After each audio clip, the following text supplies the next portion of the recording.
দিনে চলছে রাকসুর প্রচারণা আচরণবিধি লঙ্ঘনের অভিযোগ। রাজশাহী 14 অক্টোবর 2025। দ্বিতীয় দফায় দশম দিন এবং শেষ দিনের মতো চলছে রাকসুর প্রচারণা। সকাল থেকে ক্যাম্পাসের বিভিন্ন প্রান্তে দেখা মিলছে প্রার্থীদের।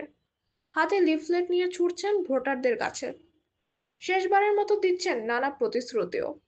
প্রার্থীরা বলছেন, দেশের বৃহত্তম এই বিশ্ববিদ্যালয়ের শিক্ষার্থীর সংখ্যা 29,000। এতে বিপুল পরিমাণ শিক্ষার্থীর কাছে পৌঁছানো প্রায় অসম্ভব হয়ে পড়ছে বিভিন্ন তাদের জন্য। টুকটাক আচরণ বিধির যে ভায়োলেশন সব দলগুলোই করছে। এটা স্বতন্ত্র প্রার্থীরাও করছে, যারা জোট বেঁধে প্রচারণা চালাচ্ছে তারাও করছে। তো এগুলো যেহেতু নির্বাচন কমিশনের কাছে লিখিতভাবে আসছে না, এই জন্যে এটাকে আমরা অত বড় করে দেখিনি। তো এটা এখন সেজন্যেই তো আমরা যেগুলো আমাদের কাছে লিখিতভাবে আসছে সেগুলোর সাথে সাথে আমাদের একটা কমিটি আছে, সেগুলোতে আমরা দিচ্ছি।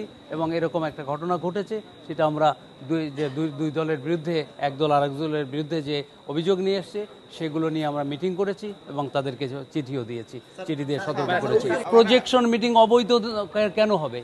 এটা তো প্রার্থীদের পরিচিতি সভা। প্রজেকশন মিটিং মানে প্রার্থীদের পরিচিতি সভা। প্রার্থীদের পরিচিতি সভা মানে এই নয় যে ওখানে নাস্তা দিতে হবে। নাস্তা তো একটা নির্বাচনের অংশ না।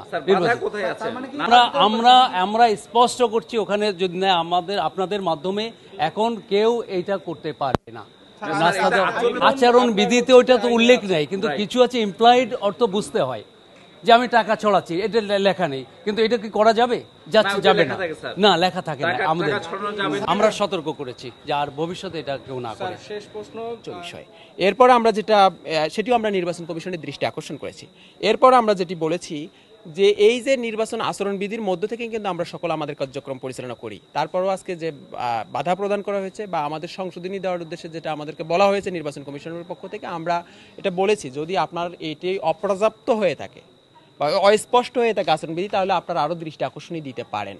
কিন্তু কোনো প্রকার নোটিশ না দিয়ে একদম আপনি মাঠে যে এইরকম সিন ক্রিয়েট করে একটি ভুল মেসেজ কিন্তু ইসলামী ছাত্র শিবিরের প্যানেলের পক্ষ থেকে বিপরীতে দেওয়ার চেষ্টা করা হয়েছে। আমরা এটির নিন্দাও জানিয়েছি এবং সেই সঙ্গে আমরা আরও যেটা বলেছি সেটি হলো যে আজকে আচরণবিধিতে বিদ্যমান থাকার পরও ছাত্রদল সহ অনেক প্রার্থী কিন্তু আচরণবিধি লঙ্ঘন করতেছেন। তাদের বিষয়ে কিন্তু আমরা নির্বাচন কমিশনকে এখন পর্যন্ত কোনো ধরনের আমরা পদক্ষেপ নিতে দেখিনি।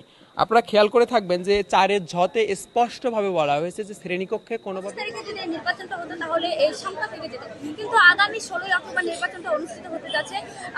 ভোটারদের কাছ থেকে ব্যাপক সাড়া পাচ্ছি। এখন পর্যন্ত নির্বাচনকে কেন্দ্র করে কোনো অপ্রীতিকর ঘটনা ঘটেনি। আশা করছি যে বিশ্ববিদ্যালয়ের প্রশাসন এবং আমাদের শিক্ষকরা যারা আছে, কর্মচারীরা আমাদের সাথে হচ্ছে যে পর্যাপ্ত সহযোগিতামূলক